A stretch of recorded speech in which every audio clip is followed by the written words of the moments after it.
আর চলে আসলাম আমরা আমাদের গাছের গুড়ি দিতে, বাঁশকুটি জাল টাল নিয়ে সবাই মিলে চলে আসছি গুড়ি দিতে। আজকে এশিয়ান ট্রেন নিয়ে দেরি হয়ে গেছে, কিন্তু সার দেওয়া হয়েছে। আবার গুড়ি পরে আবারও 2-1 দিন পরে আবারও সার দিতে হবে আর কি।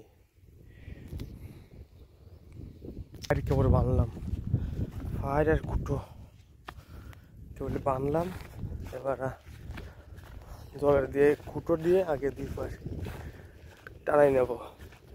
বাবা যে খুঁটি আর ফায়ার গুছাচ্ছে, আর ওই মাথায় 2 জন নিজে জাল ঠিক করতে চাই। আমি খুঁটি আগা মানে খুঁটিতে ফায়ার বানতেছি।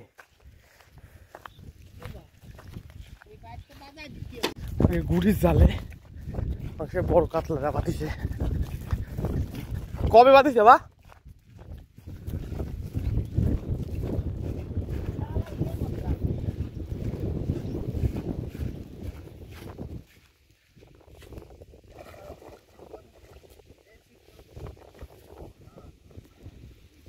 জালটাকে কাটি দাও, কাটি দাও।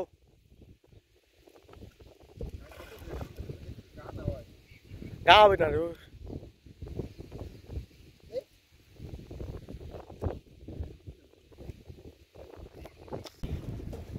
আর 3 পাতারি সাইডে অন্য টানাতে আছে, এমনও সাইডে গুড় টানাতে হবে।